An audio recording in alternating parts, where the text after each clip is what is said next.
Hello everybody, Adam Clery here for you today, and we are but mere days away from Ruben Amorim's Manchester United going from being a concept in everybody's head to an actual football team you can watch on telly. But since we are somehow still in the vinegar strokes of an international break, I thought what would be fun for everybody, brackets literally just Manchester United fans, would be to look at how that team might set up. And to do that, we're going to look at what we know about him as a manager, what we know about a lot of these players as players, some really hard-hitting, insightful, big-brain data stuff that will tell us some things, and also just some wild, rampant speculation from me. Also, since I did the last England video as well, someone's been in here and messed with the studio again, so hocus pocus, I hope this is in focus.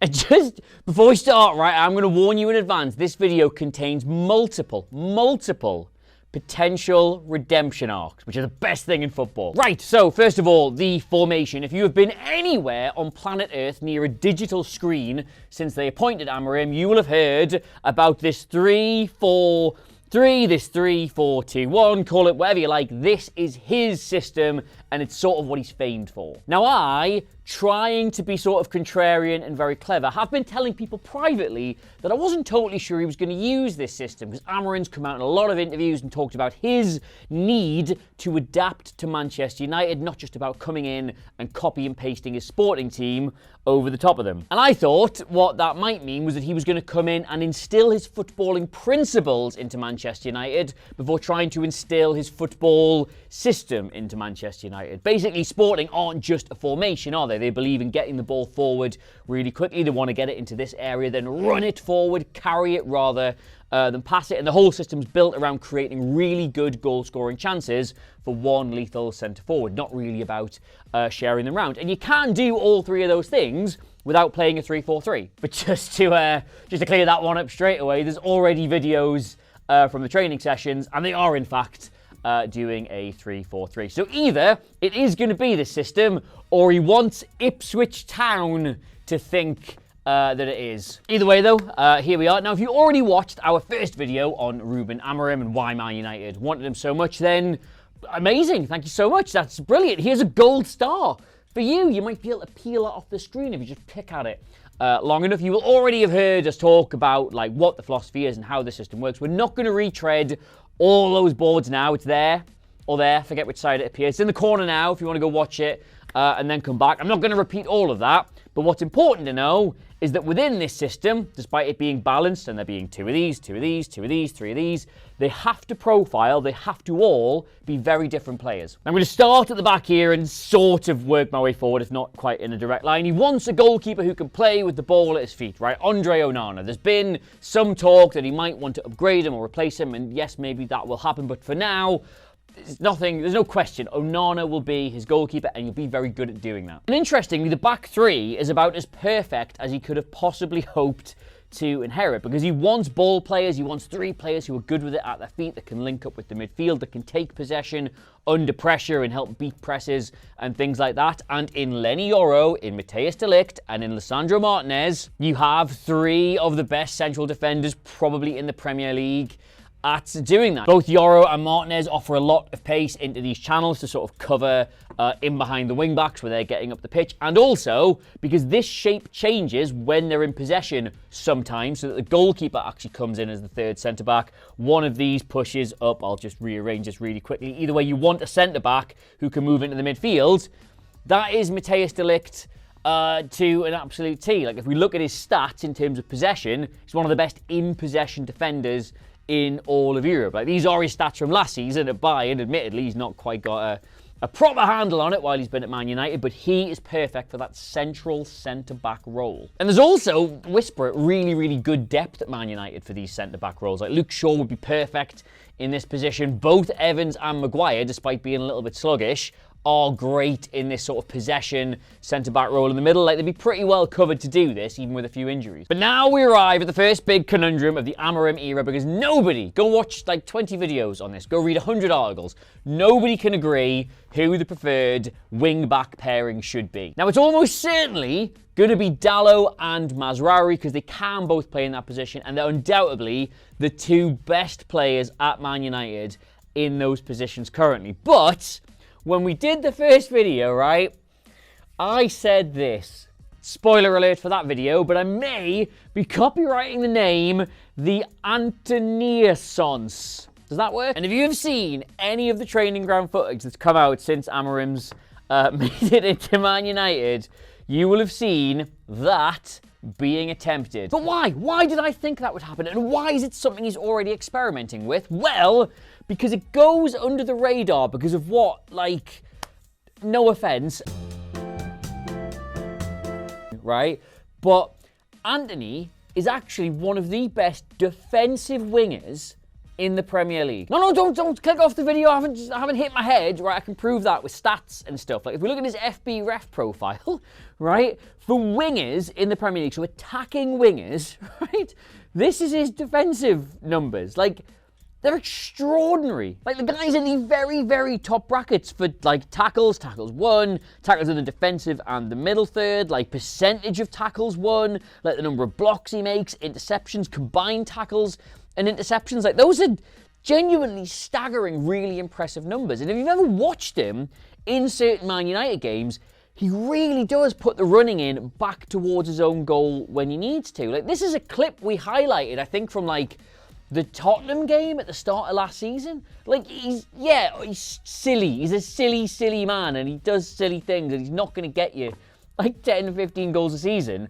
But he puts the graft in, and he's good at winning the ball. And that, weirdly, does make him a slightly better fit for this role than either Ďalo or Mazraoui. Because the way the wing-backs work in this system is they are the wide attackers. They have to provide all the width in the final third. They've got to stretch the defence, leave room for these two players to work and for people to join in from the midfield. But then, when they lose the ball, they've got to get all the way back and produce a back five. It's not like a midfield position. It's a perfect balance of, like, get in the back line and get in the forward line. So having a defender who's okay in these areas is good, probably quite solid, probably quite safe.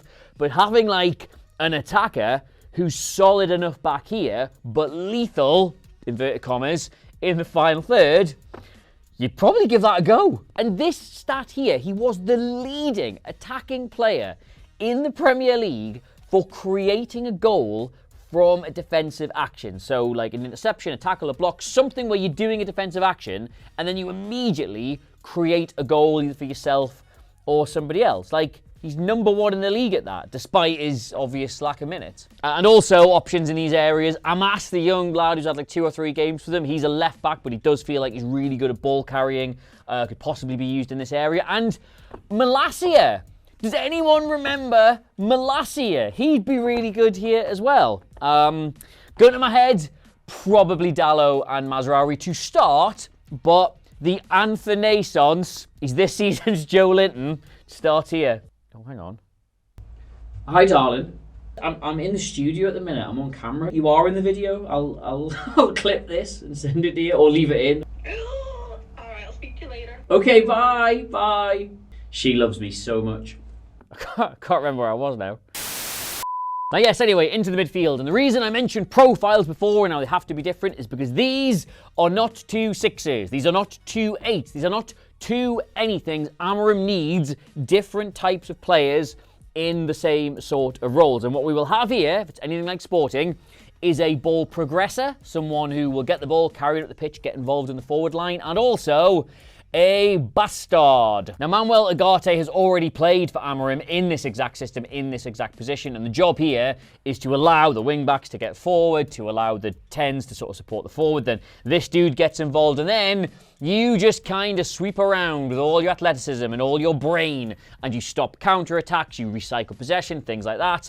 It does resemble, you're right, the slightly suicidal 3-1-6 that Ten Hag basically could never, ever get to work. But because this player here is a little bit more up and down and a little bit smarter in doing so, you do get this sort of better 3-2-5 balance. Which is a very roundabout way of saying that this player here has to be positionally excellent, technically excellent, and also athletically excellent. They've got a lot of ground to cover. They need to do a lot with the ball. They need to know when to be doing things and when to not. Kobee Mainoo is the obvious player to play in that role. But I think, and this is going to sort of tie into the point about the 2 number 10s, right?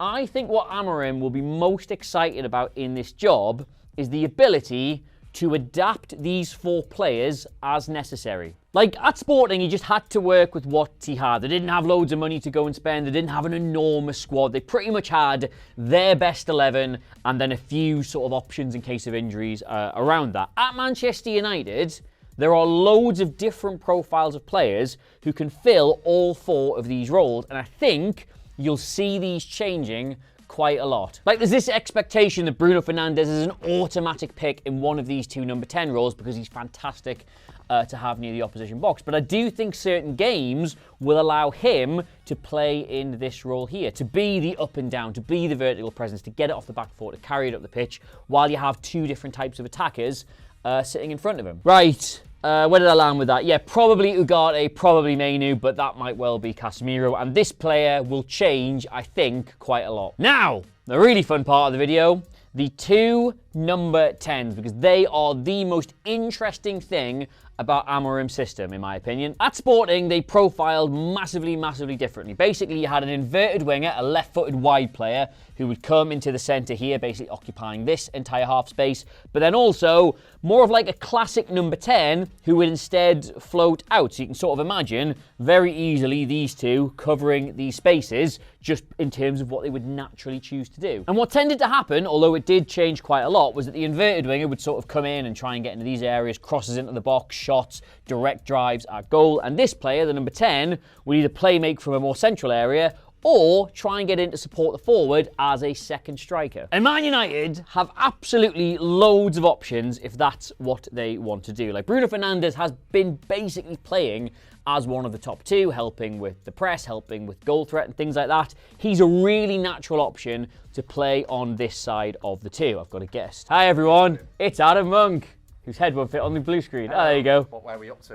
What they're going to do with these 2. You're not going to believe who this is. That is Antony. Hey! We've already discussed it. I forgot where I was again now. Bruno Fernandes, yes, that's what I was talking about. An automatic pick in this system, and I think if you use them on this side, then you have like an Amad, a Garnacho being over on this side to provide that sort of width. Or, if you want to be really fun, you play him on the opposite side, and then you can have Marcus Rashford over here as a second striker. I do think that works. Now, we'll just discuss a couple of options in a second, but up here, right, this is Rasmus Hojlund. You can play Rashford there. I think he'd be very good at it. There's an option to use 𝗕𝗓𝗧𝗏 in a different sort of capacity, but he is a goal scoring, he's a finisher. Man United went and bought one. They hadn't had it for years and years, and they did not create the kind of chances he likes. And I'm just going to recycle the 𝗕𝗓𝗧𝗏𝗏 supercut of all the sort of get to the byline, cut it back, high XG chances for the XG nerds that Sporting used to make for him. Maybe I'll set it to classical music.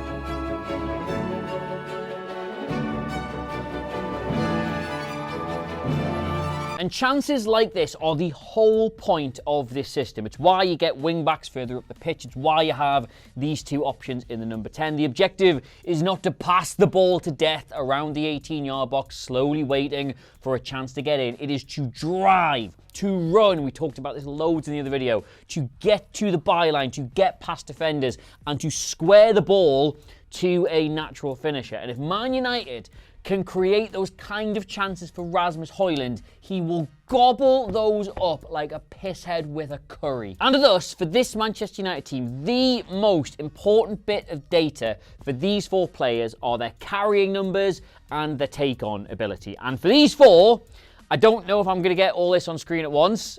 This maybe looks like a total mess. I can't see it.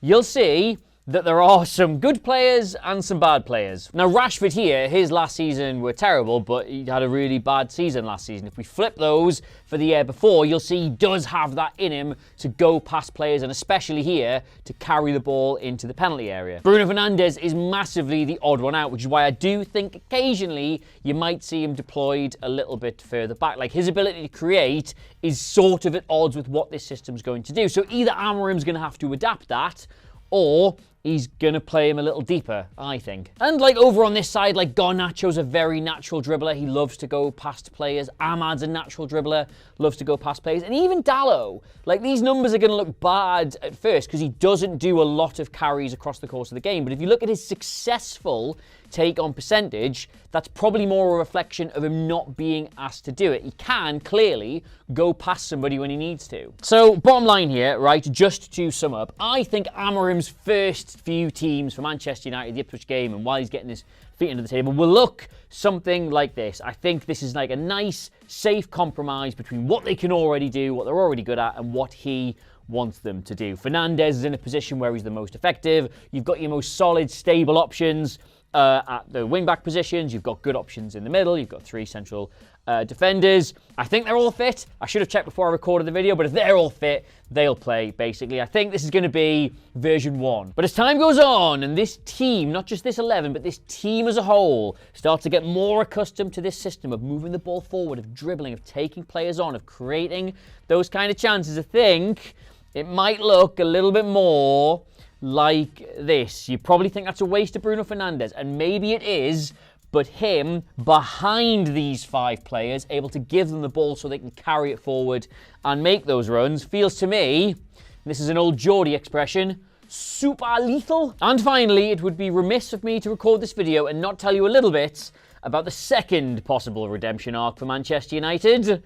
A one for a Mr. M. Mount. The closest thing we have ever seen to this system in the Premier League by a really, really good team is, in my opinion, not Antonio Conte's Chelsea 3-4-3. It is Thomas Tuchel's Chelsea 3-4-3. And in my opinion also, the best player in that system, the most effective one at using it, was Mason Mount. He was used absolutely everywhere across these 4 positions, and this is why I think Amarim's going to be really excited about the options to adapt this Manchester United team to different opposition, not doing what he did at Sporting, which is just turning up with the same 11 and knowing they would beat them. And what he was brilliant at doing in this system for Chelsea was understanding when to be in this position and when not to be. Like when the centre forward had to drop to receive the ball, he would make runs inside to try and get into the space there. He would also drop wide to allow other midfielders to come into this area to sort of evade markers, to allow wing-backs to make underlapping runs instead of overlapping runs. He could be so valuable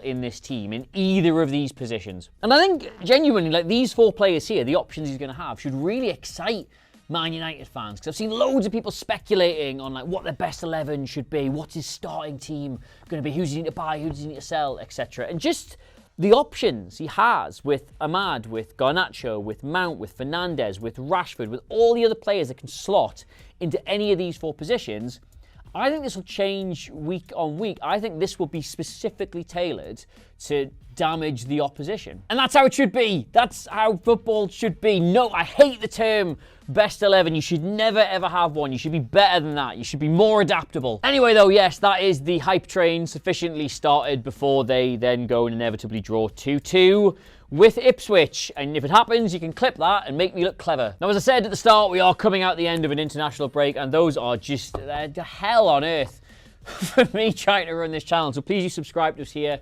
at FourFourTwo, because we'll have loads of more fun, more Premier League games. You can get me across all the social medias at Adam Clery, C-L-E-R-Y. And as I said in the last 2 videos, I would really encourage you to do that at the minute. I'm doing some real fun stuff over there, and I would dearly like to tell you about it. But besides that, as a little fun game down in the comments, could everyone please put their Manchester United starting 11s for the Ipswich game? Who's going to be in it? Who's going to be out of it? And then I'll find the top voted winning comment. Whoever got it right and got the most upvotes, you will win a prize. And no, I don't actually. I don't know what that prize is going to be. I did not think that far ahead before I opened my mouth. A signed 8x10 of Adam Monk. That'll probably be worth something someday, but if not, it still looks all right, doesn't it? That'll go nice on the mantle. Bye.